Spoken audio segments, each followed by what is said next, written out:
All right, so we're in the Messianic Hope class, and we've been looking at Messianic elements from the Old Testament, all the way starting back in Genesis 3:15 and marching through. So we spent a while with kind of big three. We spent a while with Abraham and the Abrahamic covenant and all that entails in terms of a Messianic hope. And of course, before that, we talked about some of the elements in Genesis that have to do with the coming Messiah.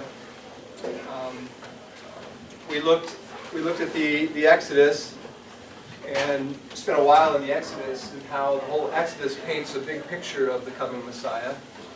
And we've seen that clear back in Abraham's day, we see the expectant prophet that's going to come. We saw Melchizedek as sort of this other prophet, not in the Aaronic line. And then in the Exodus,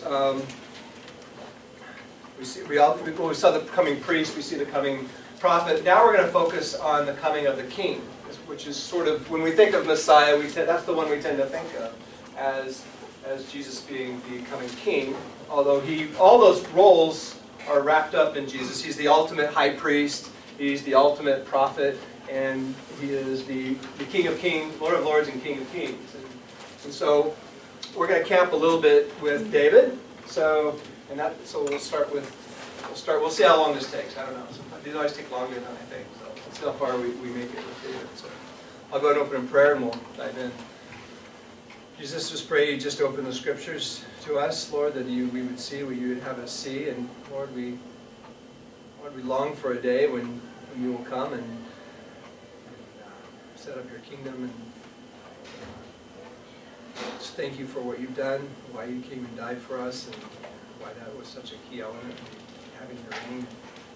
So we get to spend eternity with you. Pray you just be with us this morning. In Christ's name, amen. So by the way, I'm Wayne Cochran. If you need to get a hold of me or you want me to share these notes or anything, just go through my email address if you want to get a hold of me. All right, so we're going to focus on David. And of course, if you've read the Bible, you can see David's name is a name that comes up quite frequently.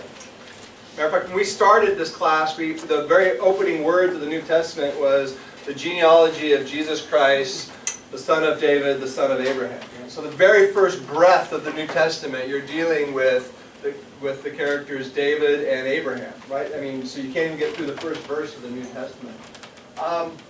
So just to kind of get an idea, is you can get sort of frequencies of names that are mentioned in the Bible. And so in the Old Testament, the Jews kind of split up the Tanakh into three pieces. We had the Torah, or the law, and then we had the prophets and the writings. And so it turns out that David's not mentioned anywhere in the 5 books of Moses, not surprisingly. So although he's alluded to, I mean in Genesis 49 we know that there's a scepter that's going to come through the line of Judah. So even though his name is not explicitly said, that David is going to be the one in that line of Judah. So even though his name's not explicitly there, he's sort of set up there. Now you can see, not surprising in the book of Moses, Moses' name would be quite frequent. But we see Judah, and of course Abraham's name is quite frequent. You get into the prophets, which we'll start looking at today, and the prophets will include Joshua, Judges, and some of the historical writings, as well as Isaiah and Jeremiah. And Ezekiel, surprisingly not Daniel. Daniel's part of the writings. So you can see that David's name is obviously very frequently mentioned, much more than some of these other characters, and in the writings as well. So, and then when you get to the New Testament, right, David's name is mentioned, at least in my count, in the Gospels alone, it's mentioned 50 times. We'll talk about the title Son of David was frequently given to Jesus, and there's a reason why it's Son of David. That was the expected hope of the Messiah, that we knew that he would be a son of David. Interestingly, and I'll point this out, is that's the term that the blind people used for Jesus. Like even the ones that couldn't see him knew who he was, which I think is kind of the way God works. And then throughout the epistles, he's mentioned as well.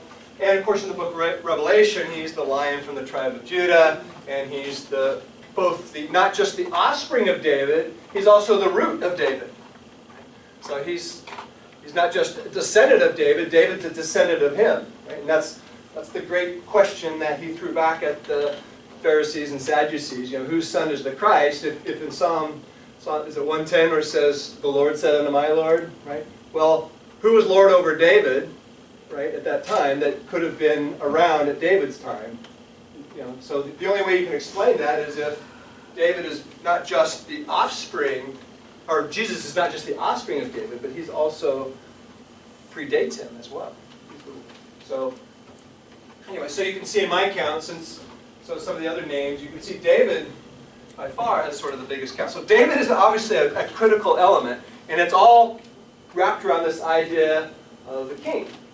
And of course, if you read the book of Ezekiel, and the last half of Ezekiel, you get David as the prince.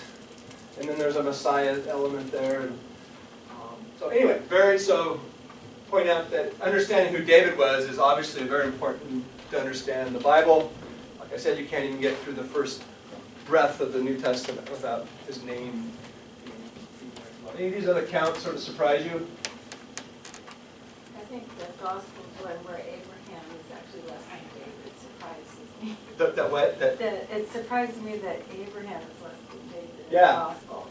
Yeah. Because they're constantly saying, Right. we're Abraham was Right. our father. Right. I think that term "son of David" is why it comes up so much. So, yeah. Interesting. So I like to kind of have a timeline. We already here on the cross, about 33 AD. We think of 180. There's no 0 AD. It's 180. So these numbers are kind of nice and round. So we talk Abraham. Abraham's 2,000 years before the cross. We have this symmetry with Abraham. We're 2,000 years after the cross. Abraham's 2,000 years before. And it's kind of these nice round numbers. David's about 1,000 BC. So it's always easy to remember this. And we've looked at Moses, depending on how you date Moses, probably between 1,400 and 1,600, around 1,500 BC you have Moses. And of course, after the Exodus, you're in the book of Joshua, and you have the Judges, and there's no king yet, unless you account the son of Gideon, who was kind of briefly king for a moment. But aside from that, it says this is a time when there was no king in those days, and everyone did what was right in their own eyes. And last week we looked at Hannah, who birthed Samuel, who was kind of the last of those judges that anointed Saul and later anointed David. So we get to David roughly about 1,000 BC. So David is sort of the second king after Saul, and then Solomon is David's son, and the kingdom splits. We'll talk about more of that in a minute. So you have the northern kingdom and the southern kingdom. The northern kingdom, often referred to as Ephraim, or just Israel in general, they go into captivity about 722 BC by the Assyrians. They never really fully return. The ones that do return are sort of mixed with other races. They become the Samaritans. The southern kingdom, or Judah, goes into Babylonian captivity when Jerusalem falls at 586 BC. Of course, they come back, right? And then you have this period after the exile where they come back. So after the Babylonian, then the Medes and the Persians rise, and then finally Greece rises. Alexander the Great conquers the Persians. And then finally Rome comes on, and then we have Christ. So that's kind of the timeline. So we're kind of looking. Anyway, I like maps and timelines. I kind of know where things are at. I like the fact that it's really easy to remember roughly the time of David. We already looked. The Bible talked exactly when we know when Solomon reigned. We know when the temple was built. It gives us a time. It actually dates it back relative to the Exodus. So we have a pretty good bead on when Solomon lived and thus when David lived.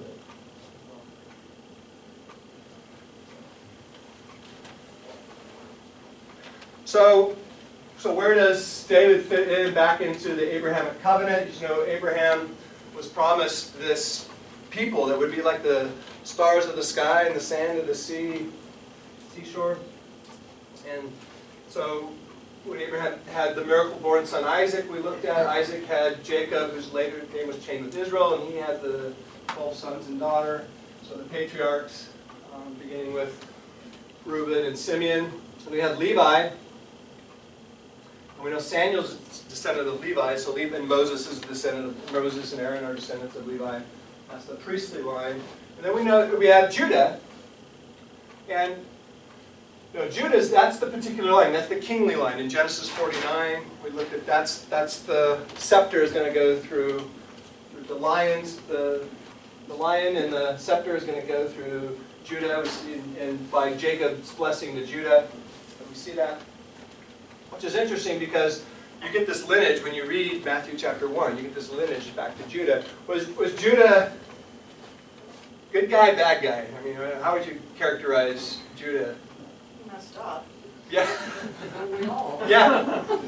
He's finally confronted, right? He was going to burn his daughter-in-law after he impregnated her, but yet he was kind of outed as the one who did it.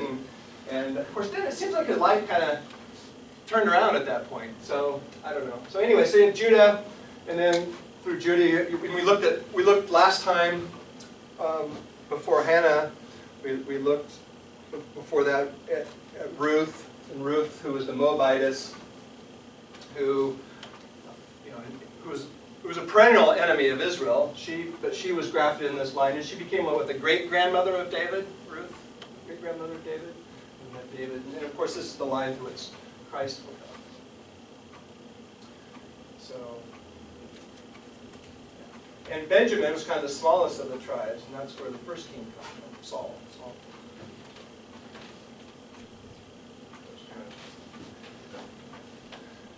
So, so I already mentioned this. So David will become king. Saul is rejected as king. David becomes king. Saul's probably king about 40 years. David will be king about 11 years in Hebron, and then another 30 years or so in Jerusalem. It's not till David comes around that they actually conquer Jerusalem, get rid of the Jebusites, because Jerusalem becomes the city of David. And then we had Solomon was the son that David had through Bathsheba. Then after Solomon, being as wise as he is, his sons weren't quite as wise, and the kingdom split. Right? Rehoboam, Solomon's son Rehoboam, said, if my dad whipped you with whips, I'm going to whip you with scorpions, and that wasn't a very good political move, right? The people from the north decided to leave. So the rest of the northern kingdom split, so everyone else went with Jeroboam. Jeroboam came back and began to rule in the northern kingdom. And so we had the split after Solomon. That's why we had those two lines of Israel after Solomon.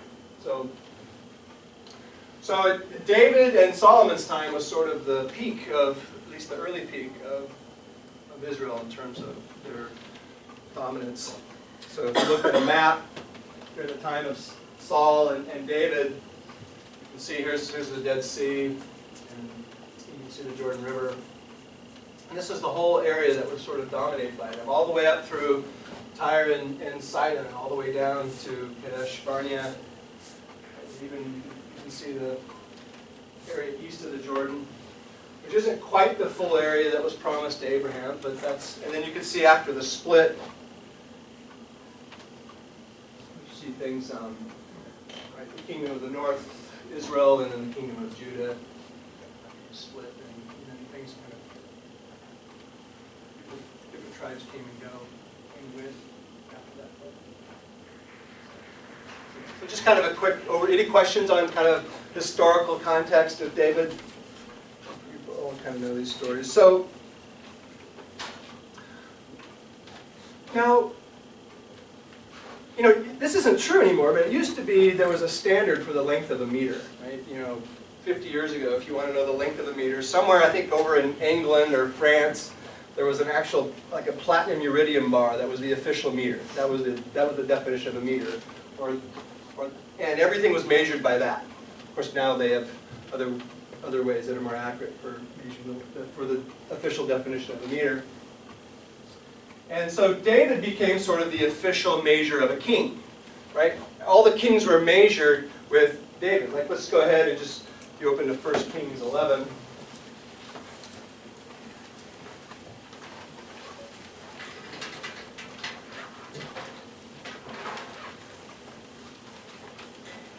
Picking up verse 4.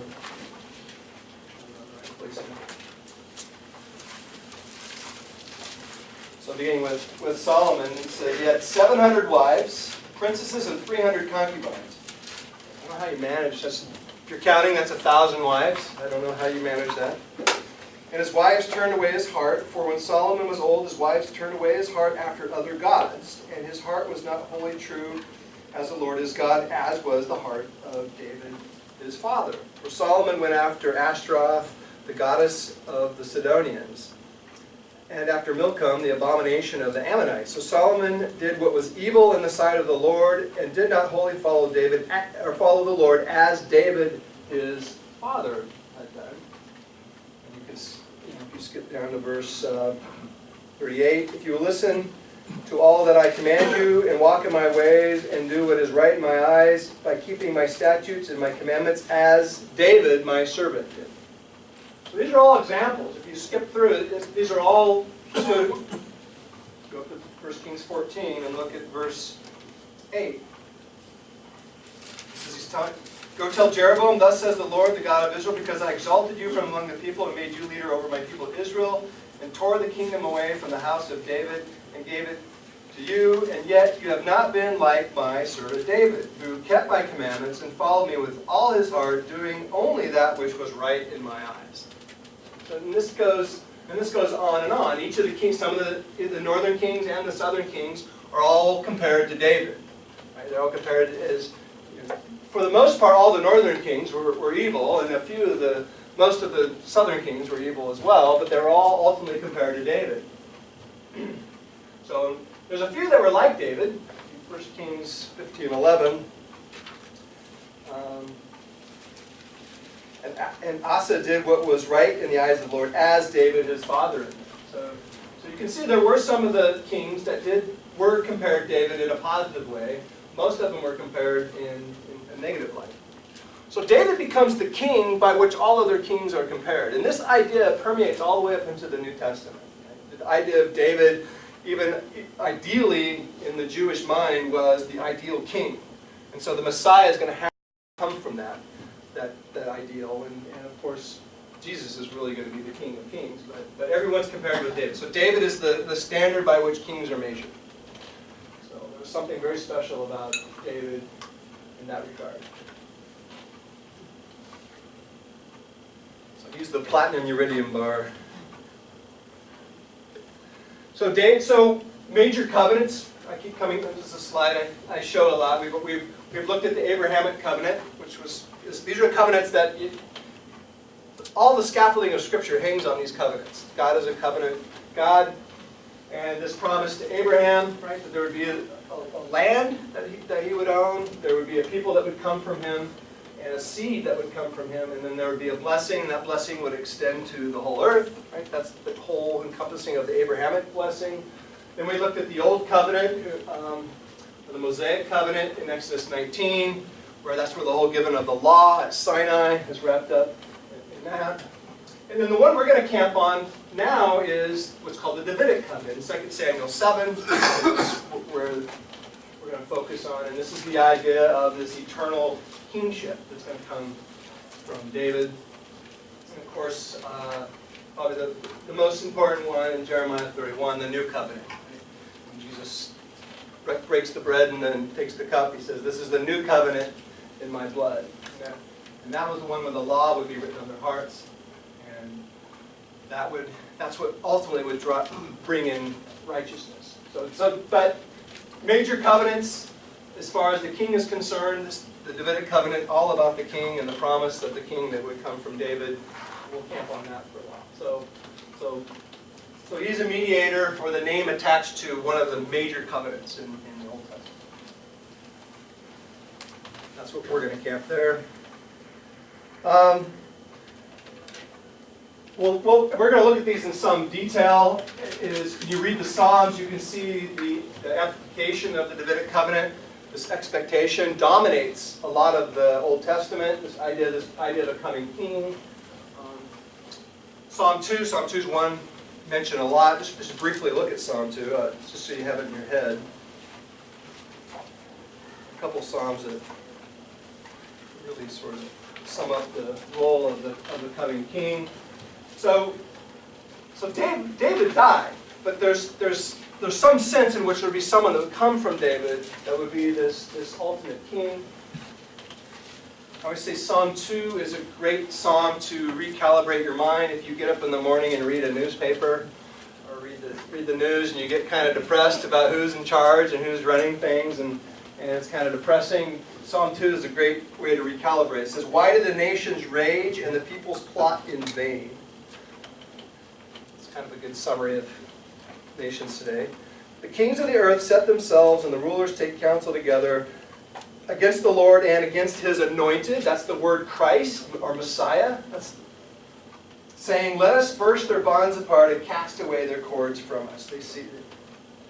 "He who sits in the heavens laughs, the Lord holds them in derision. Then He will speak to them in His wrath and terrify them in His fury, saying, As for me, I have set my king on Zion, my holy hill." God has His king. No matter what the nations plot, He's going to have His king. He says, "I will tell the decree. The Lord said to me, You are my son." So here you get the idea of the king being the son of God. "Today I have begotten you." This is quoted again in Hebrews and other places. "Ask of me, and I will make the nations your inheritance, or your heritage, and the ends of the earth your possession. You shall break them with a rod of iron and dash them to pieces like a potter's vessel." So the idea of this iron rule that Christ will have. "Now therefore, O kings, be wise, O warned, O rulers of the earth, serve the Lord with fear and rejoice with trembling." And then we get verse 12. "Kiss the Son, lest He be angry and you perish in the way, for His wrath is quickly kindled. Blessed are all those who take refuge in Him." Who's the Him? The Son, right? Take refuge in the Son. That's it, right? That's not something from the Old Testament, or from the New Testament, right? That's an Old Testament, right? That's a Psalm of David. Right? It's this expectation of the Son of God would be the king and would be the heir. So it's a very messianic psalm. He's the ultimate possessor of all nations, right? If you read the end of the book, right, you know that ultimately that everything, the heir gets what's rightfully his, right? So. And there's a lot in the Psalms many of the Psalms are very messianic, talking about His second coming and about His first coming. And this notion that He was going to have to die. Right? Psalm 22 is this, that's one that begins with, my God, why have you forsaken me?" And you get the whole picture of the cross, even people gambling for His clothes, and then finally even bookended with the "it is finished, for He has done it," as the Psalm 22 ends with. Because what He has done what? Well, He's procured redemption for the righteous. Right? So we'll look at Psalm 22. Of course, there's many more. Psalm 110 is another major one. We'll look at Psalm 68, Psalm 78. And this whole role of the Messianic, the king element, is amplified. So 2 Samuel 7 is one of these chapters that 2 Samuel 7 should be that's the Davidic covenant. So it's like Genesis 12, Genesis 15, it's like Exodus 19, 20, it's like Jeremiah 31, 2 Samuel 7, that's the Davidic covenant. That's the coming king.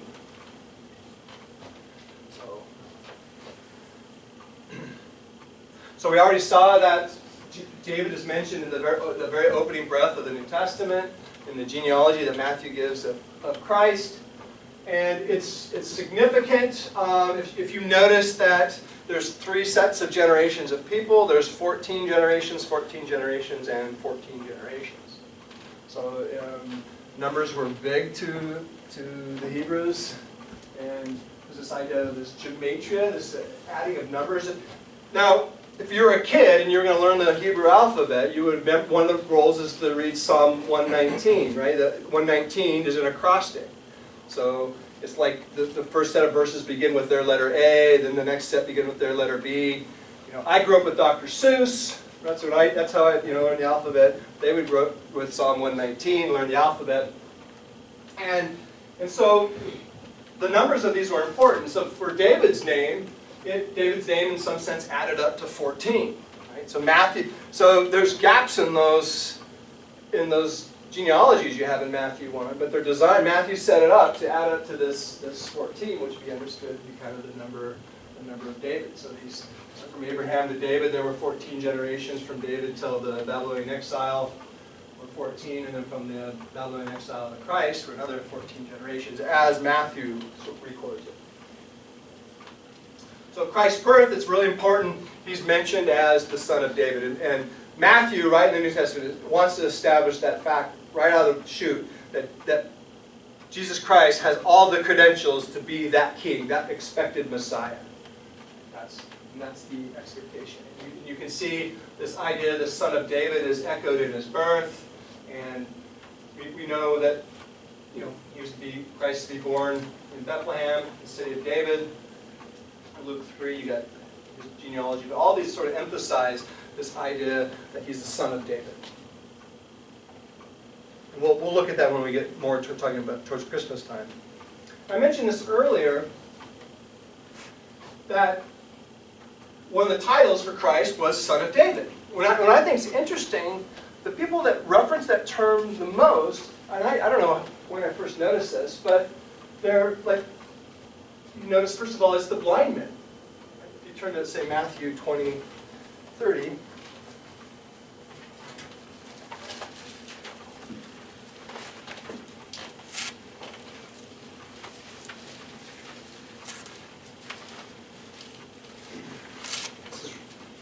Jesus is getting ready for the triumphal entry. He's getting into this Passion Week. He's heading up to Jerusalem. And they went out of Jericho. A great crowd followed him. And behold, there were two blind men sitting by the roadside. And when they heard that Jesus was passing by, they cried out, "Lord, have mercy on us, Son of David." That's a term. The crowd rebuked them, telling them to be silent. But they cried out all the more, "Lord, have mercy on us, Son of David." And stopping, Jesus called them and said, "What do you want for me to do for you?" And they said to him, "Lord, let our eyes be open." And Jesus, in pity, touched their eyes, and immediately they recovered their sight and followed him.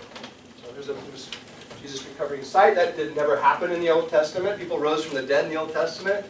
Nobody had their eyes open in the Old Testament. That was a unique thing that Christ did. So you can see there, the blind, I think that's really interesting. He's on his way to enter into Jerusalem, and the blind men used the term Son of David. It would have been a loaded term, but the blind people saw that, right? You can see there are the blind and the lame at the triumphal entry, right? If you just turn over to Matthew 21, we'll look at verse 14. And the blind and the lame came to him in the temple, and he healed them. But when the chief priests and the scribes saw the wonderful things that he did, and the children crying out in the temple, "Hosanna to the Son of David," they were indignant. And they said to him, "Do you hear what they are saying?" And Jesus said to them, "You have never read, out of the mouth of infants and nursing babies you have prepared praise." And leaving them, he went out from the city to Bethany and lodged there. So the chief priests and stuff are indignant that they're using this term Hosanna and to save us now, and tying him with the Son of David. Turn back to Matthew chapter 12. The demon-possessed. It says, "And a demon-possessed man was blind and mute, and brought to him, and he healed him, and so that the man spoke and saw. All the people were amazed and said, 'Can this be the Son of David?'" That's the expectation. Is it possible that this person could be the Son of David? Right? Matthew 15:22.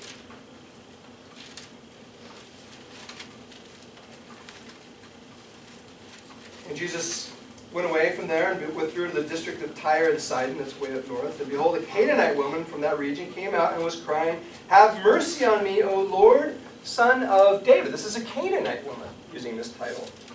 "My daughter is severely oppressed by a demon," but he did not answer her a word. And the disciples came to her and saying, "Send her away, for she's crying out after us." He answered, "I was sent only to the lost sheep of the house of Israel." But she came and knelt before him, saying, "Lord, help me." And he answered, "It is not right to take the children's bread and throw it to the dogs." She said, "Yes, Lord, but even the dogs that eat the crumbs that fall from the master's table." And Jesus answered her, "O woman, great is your faith. Be it done for you as you desire." And her daughter was healed instantly. It's an amazing story. So, Jews are always bragging about being descendants of Abraham. And here's someone that was outside of that but yet she had more faith than those that were truly descendants of Abraham. And Christ kind of teased it out of her. But you can see the title, right? That all these, the blind and the Canaanite woman, this demonized blind, well, they didn't use that term, but the idea, the expectation of the son of David was a very common term. So if there's going to be a Messiah, he has to come from David. Well, how do they know that? Right? Well, this is what the Old Testament spends a lot of energy on, this king that would come from the line of David. And I talked about this in Psalm 110.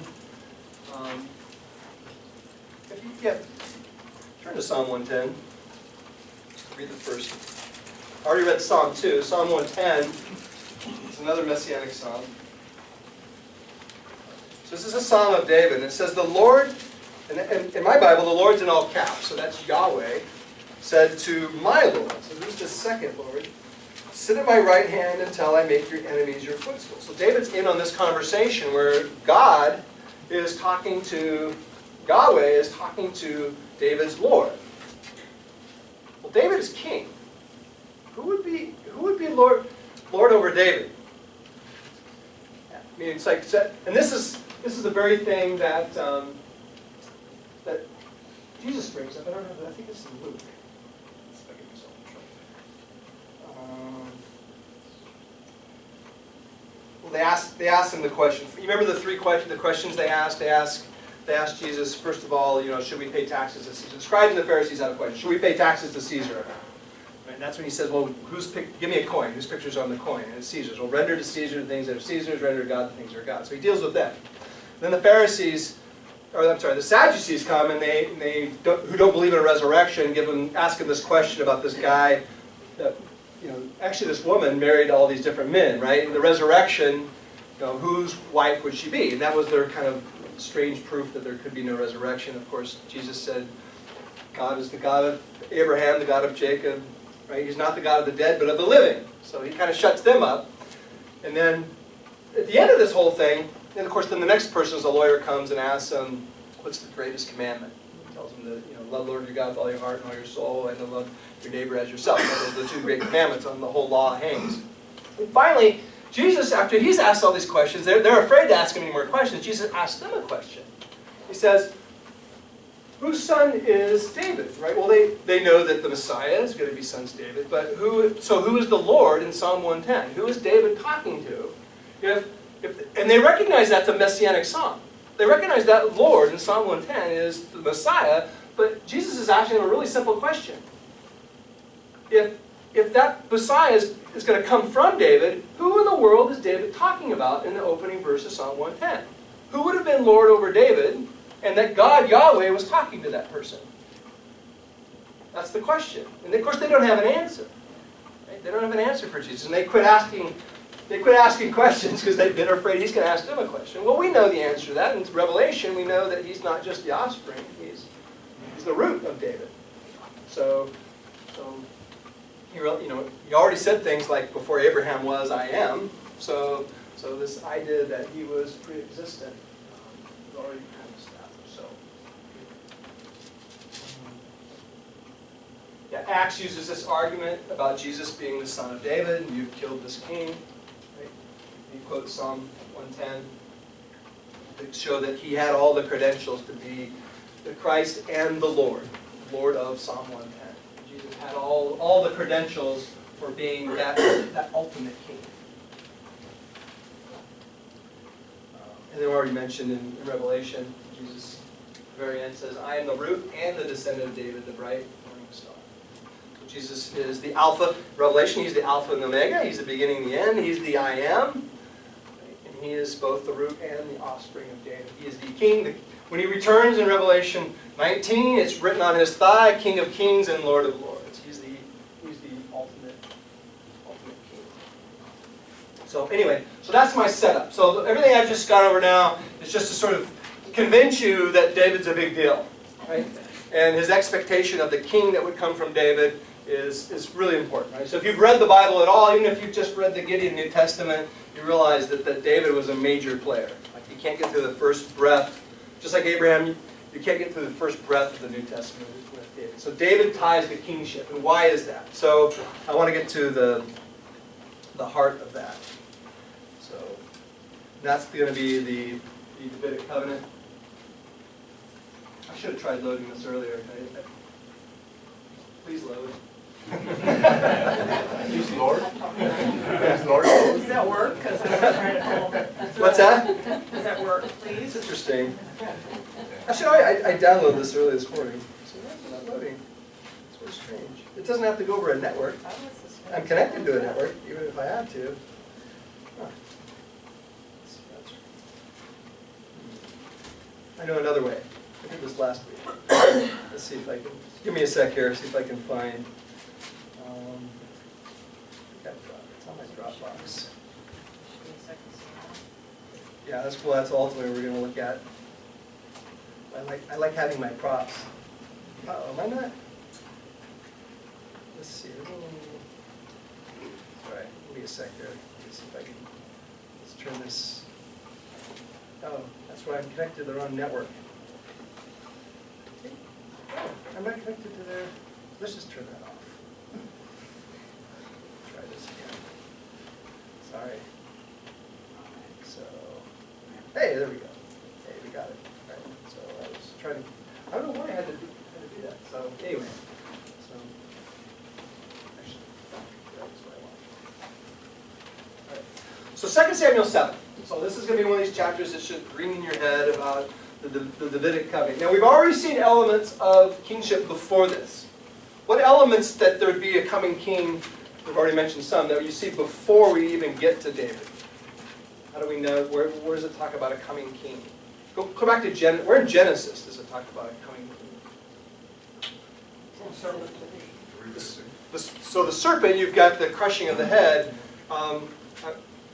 Yeah, so you have the idea that the where do you get a king out of that, though?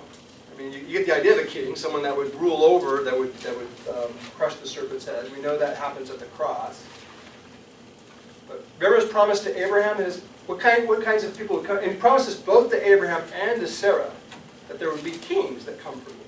He promises to Abraham and that there would be kings that would descend from you. Right?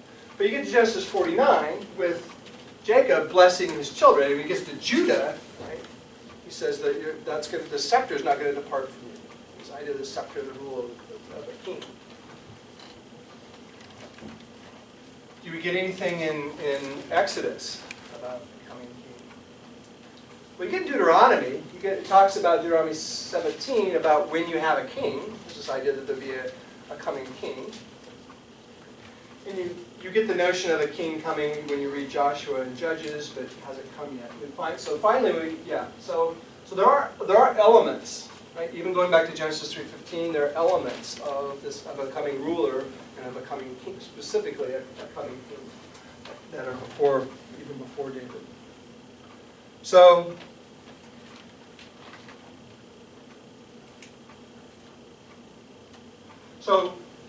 to understand the Davidic covenant, you got to go back and understand the Abrahamic covenants, which I've kind of hammered you a lot with, right? So the main elements are the land, the people, and the blessing. And when you read Hebrews 11, you understand that the covenant with Abraham wasn't fulfilled in his day. It was yet to be fulfilled, something that would be future. And if you read the book of Ezekiel 20, there's this vision of a future day when Israel would someday be restored to that land, and then there would be a king. There would be a prince, there would be a king, and God himself is that king. Genesis 49, I already mentioned, that's the promise to Judah from Jacob, from Israel, that the scepter would not depart. In fact, let's look at that, Genesis 49.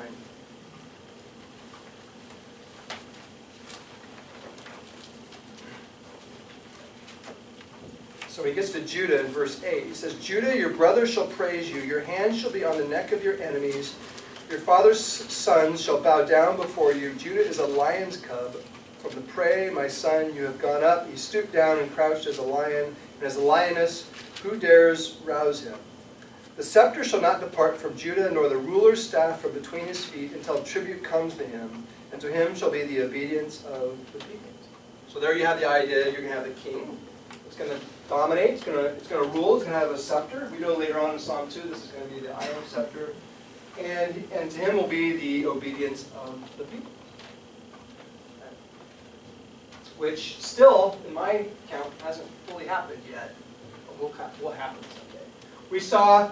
We looked at some explicit prophecies or in Moses, the book of Moses. We looked in Numbers 24. Quick over to Numbers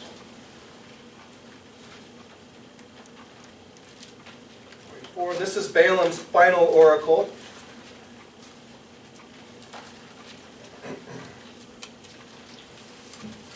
So remember, Balaam's trying to curse Israel as they're coming through. He's trying to do this on behalf of King Balak. And he looked up and said, the oracle of the son of Beor, I'm in verse 15, the oracle of Balaam the son of Beor, the oracle of the man whose eye is open, the oracle of him who hears the words of God and knows the knowledge of the Most High, who sees the vision of the Almighty falling down with his eyes uncovered. I see him, but not now. I behold him, but not near. A star shall come out of Jacob. A scepter shall rise out of Israel. It shall crush, there we go back to Genesis 3:15 again. It shall crush the forehead of Moab and break down all the sons of Sheth. Edom shall be dispossessed. Seir also his enemy shall be dispossessed. So there's this Balaam, who's turned out not to be that great a guy, but he has this vision from God, and he sees this scepter. He sees this star that's going to rise. In fact, this is the only reference in the Old Testament that I know about anything about a star, so I think this is tied into the star from the Kings of the East that we see in the opening chapters of the Gospels. So this idea that there would be a scepter. You can see it's not now, but it's far off. There's going to be a scepter that's going to rise up out of Israel. So he sees this massive 2 million, man, people of Israel coming through, and he sees that there's a king. He sees it's not now, but it's far off, that there's going to be this king.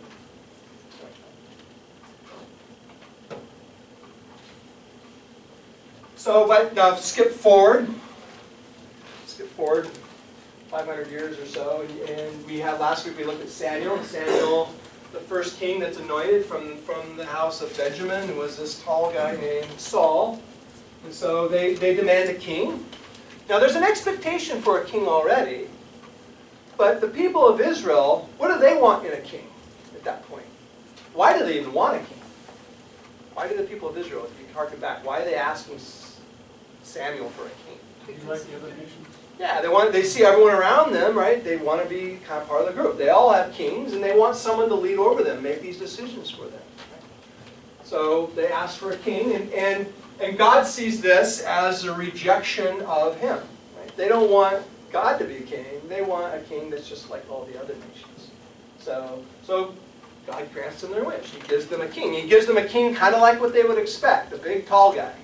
Right? Saul. Probably very imposing figure, and that's the kind of guy. So that begins the era of the human kings. So, of course, we know he's ruler for quite some time, but then out comes this kid from the pasture who defeats this giant, right, and works in Saul's house, and slowly he realizes that the kingdom's being torn away. In fact, Samuel tells him straight up that, look, because you haven't followed God, we're going to rip the kingdom out of your hand and it's going to be given to David. So Saul knows during his reign that his time is nigh, that David is going to be king. So there's a long period of time there before David becomes king. So eventually he is anointed king. So before we get up to 2 Samuel 7. So David, it's a while before he becomes king. First he becomes anointed in Hebron, and it's a while before he ends up in Jerusalem. There's a lot of time, being chased by Saul around before he actually comes to the throne. But eventually he comes to the throne, and Saul is dispossessed as king. So let's go ahead and jump to 2 Samuel 7. Camp here for a little while.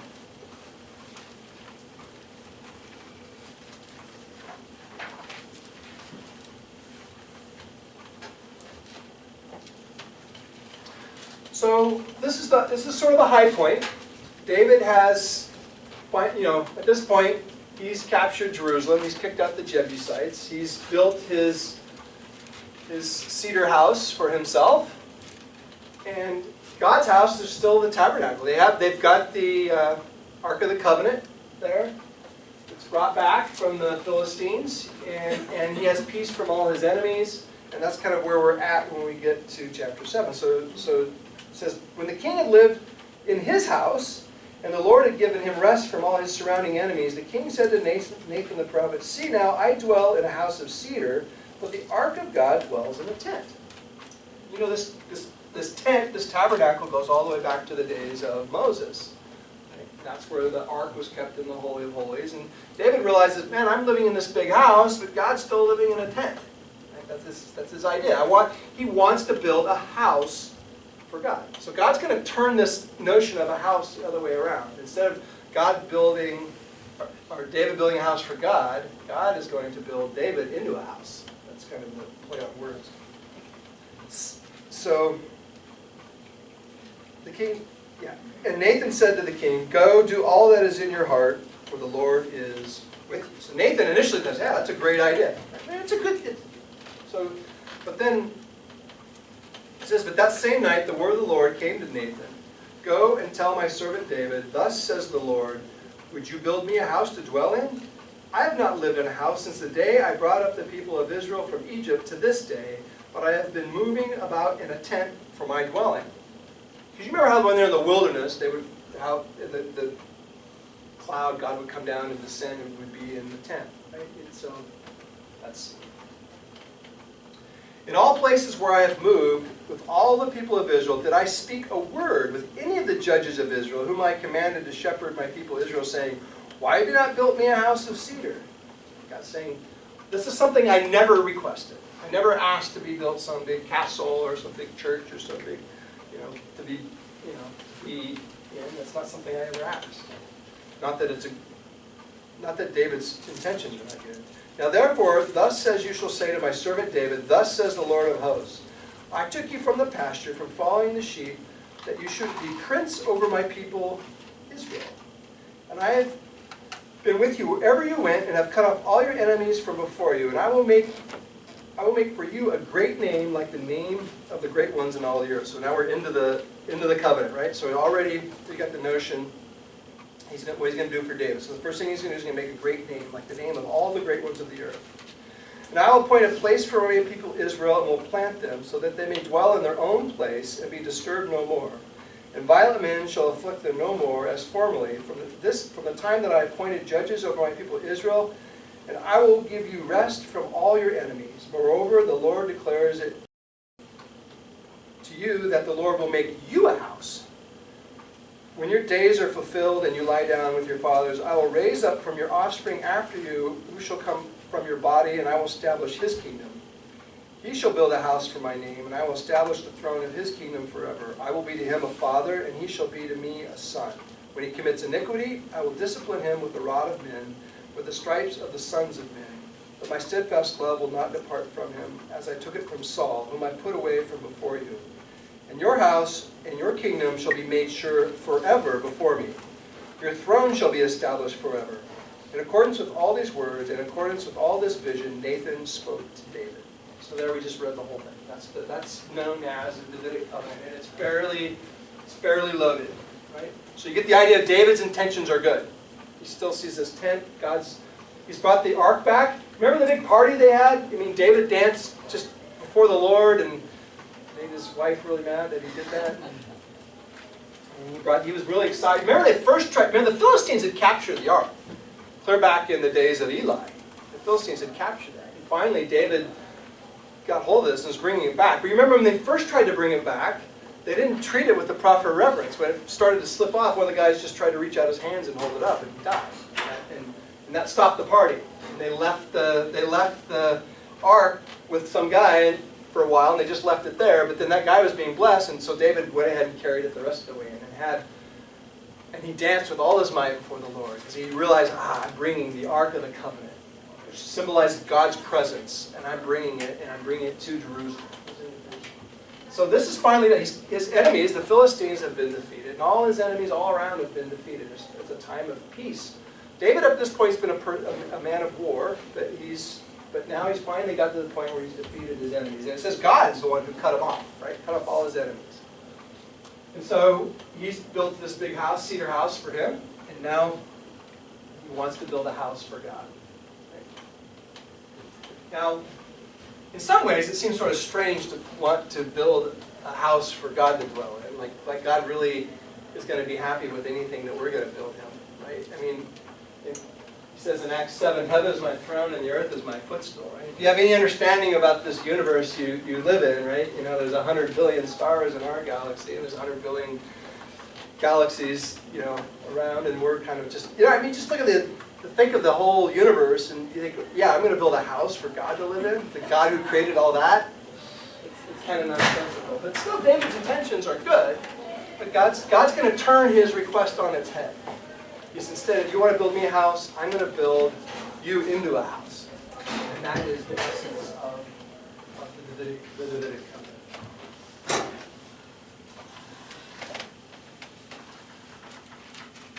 So God replies. So David's request is to build a house, and you can see David comes from a very humble beginning. Remember the whole story? Remember all of David's brothers were considered to be king, right? All of Saul's, when Samuel went down and looked at all of David's brothers, like none of them, the Lord spoke to him, none of them were the ones he's supposed to anoint. Like, well, was there any more sons?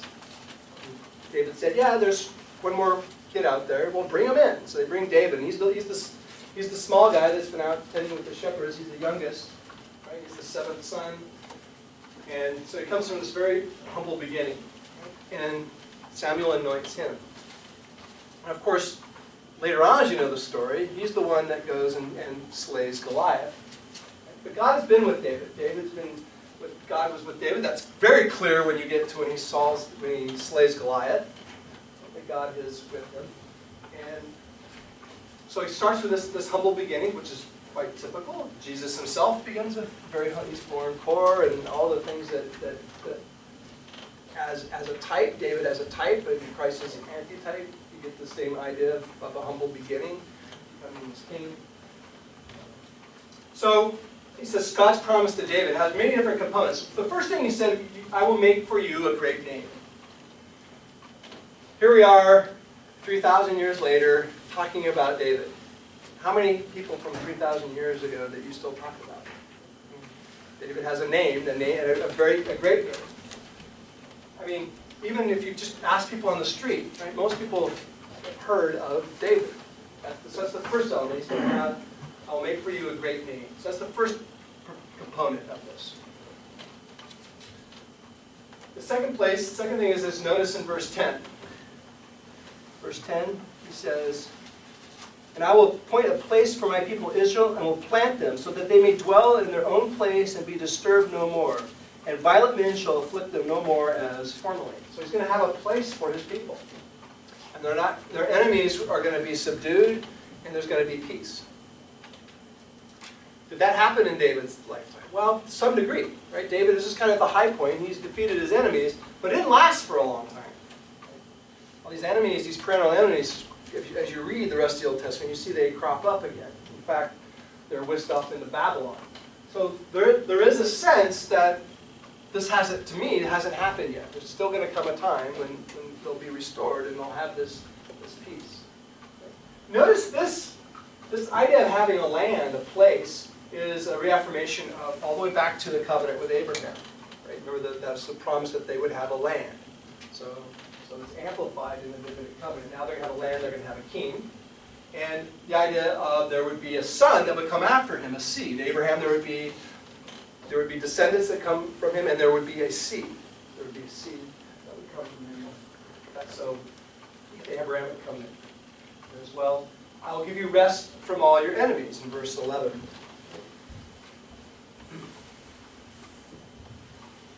I will give you rest from all your enemies. Moreover, the Lord declares that you, the Lord, will make you a house. So it's rest from all your enemies, peace. And I know people here have different eschatological views. I believe I kind of have the premillennial view, and Christ returns. Then that's the idea that that swords will be beat into plowshares. There'll be this time of great peace when Christ rules the earth. Right? And I think that's sort of the ultimate of the Davidic covenant. We'll talk more about that. But the idea is the last part of 11, the Lord will make you a house. And he doesn't mean a physical building. He means a house. He means a family. He means a descendancy that would come from him. And particularly this idea of this king that would come from him. There would be a house. And his name would be great. So that's very similar to the Abrahamic covenant, that there would come from him kings. So, any comments on the components? Kind of see what God is promising here, at least so far. Kind of neat to see the other side of that in the New Testament, going through Romans and then through Hebrews, where all of this is reflected as the author's proof of Jesus is enough. That's right. Really That's cool right. to see all that Right. work together. And yeah, and so the New Testament unfolds. Well, how is this going to happen? So, and you kind of blow back the part that he had to first suffer and die. But that's the element that a lot of people missed when they saw this, that king would first have to suffer and die. In his triumphal entry, right, he entered. That was him entering Jerusalem as king. But I believe he'll come again and enter Jerusalem as king as well. So David's house. So what is David's house? It says, when your days are fulfilled and you lie down with your fathers, I will raise up for you an offspring after you. So I'm going to raise a child, a son, who shall come from your body, and I will establish his kingdom. So this is the idea there's going to be a son of David. Now we know that Solomon is going to be one of those sons, and a lot of us talk about, at least in the short term, is going to be Solomon. But there's an expectation, even in Jesus' day, that there's going to be this son, that Solomon wasn't it. There's still a son yet to come. That's why they used for Jesus the term son of David. You shall build a house for my name, and I will establish the throne of his kingdom forever. Right? So there's going to be an eternal kingship. This isn't just a temporal kingship. This is a kingship that's going to endure eternally. I will be him as a father, and he shall be to me a son. So the son of David is going to be a son of God, right? He's going to be to God. He's going to be a son to God. Now, this is the part that kind of throws people off. He says, when he commits iniquity, I will discipline him with the rod of men, with the stripes of the Son of Men, but my steadfast love will not depart from him, as I took it from Saul, whom I put away before you. So he's saying, look, I took things away from Saul. I took your son, even though if they commit iniquity, I'm still going to keep this kingly line. It's forever. It's not going to change. And we know for the kings that do come after him, he does punish them with the rods of men. Right? All the way to the Babylonian exile. We'll talk a little bit more. What does that mean in terms of the Messianic element with Christ? What does that mean? Because we know Christ committed no sin. Right? How is he punished with the rods of men or the stripes of the Son of Man? Right? So hold to that thought. And your house and your kingdom shall be made sure forever before me. Your throne shall be established forever. See this term forever, this throne, this house. So this established dynasty that's going to come through David. So that's one of the key components. It's this everlasting throne and king that would come through David.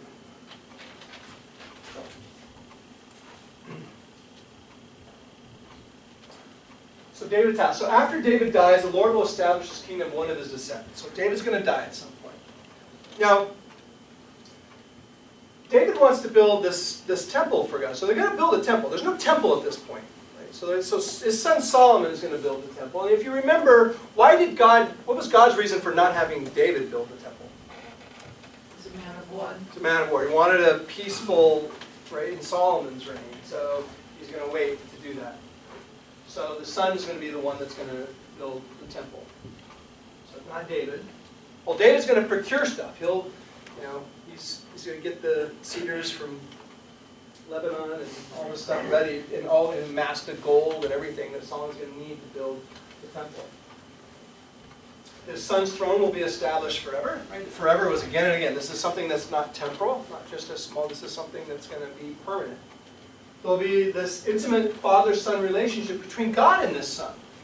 So it's not just David's son. God's going to look at this person as his son. And there's going to be this intimate relationship, a father and son relationship with this particular king.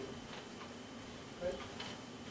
When this son sins or commits iniquity, he will be chastised, but the Lord's steadfast love will not depart from him. So, and by the way, this you can also find the Davidic covenant in 1 Chronicles as well. That's kind of the priestly Ezra's retelling of these events. So, yeah, look at Psalm 89. Psalm 89 is a kind of an important psalm. Well, they're all over.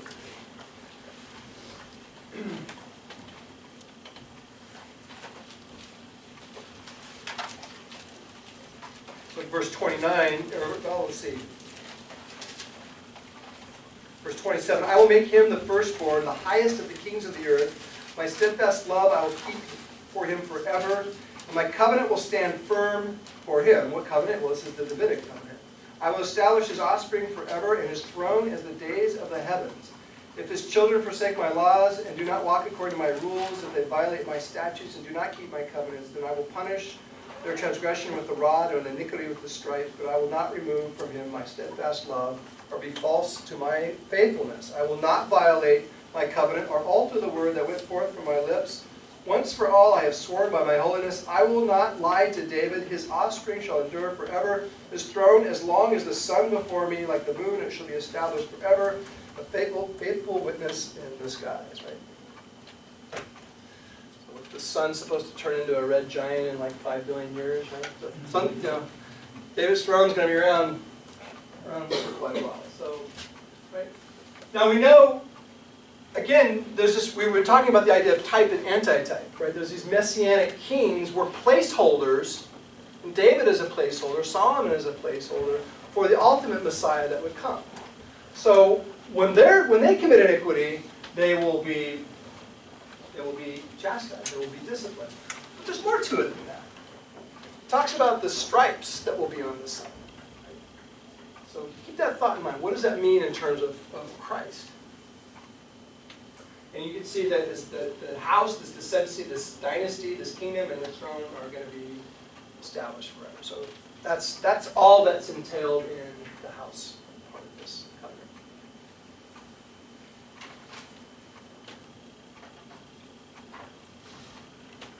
So what do you mean house? So this term house has been turned on its head. Right? David was going to build them a literal physical house, like his house of cedar. And the temple will be built. So there will be a house built for God. So the tabernacle will be replaced with the temple. And again will be destroyed much later, but it will be rebuilt by the time Christ comes on the scene. But there's going to be this house. But the idea of the house that's going to be from David is going to be his biological one, his descendants. There's going to be that. We talk about the house of David, those that come from David. Never going to be totally wiped out nor displaced by any other family. This is something that's going to. It got close to being wiped out. There are a few points during the kingship line where there wasn't much left of this line, but it survived. God preserved this particular line. So that's the idea of the house. So house has sort of a double meaning. House means literal physical house, but then there's also the idea of the dynasty that's going to come from David. And we still use that term now. The idea of a house being a dynasty. There's a throne. The throne is obviously imagery for a king. The king sits on a throne. You can see that we know with Christ, his enemies will be his footstool. He'll be on a throne, and his enemies will be his footstool. You can all read to Revelation chapter 4. You have the throne there. So this throne is a permanent imagery, this idea of there being a king, right? And then, of course, there you get this incredible throne in Revelation 4 and 5 with the angels that are singing, Holy, Holy, Holy, Lord is the God Almighty, who was and is to come, right? And they're over the throne, so you get a picture of this throne. So that's the kingdom, right? The domain of rule. Here, I think there's a literal sense there's going to be rule for the kingdom of Israel. And forever. This is going to be a kingdom that doesn't end, and you might think, well, what happened, right? What happened to that kingdom? So whatever changes or interruptions or whatever happens, there's always going to be this king forever in the Davidic line. These are the terms that are used in this section.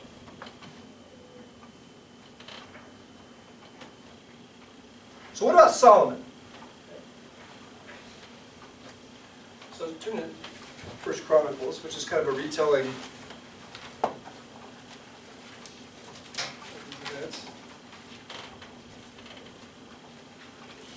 Chronicles.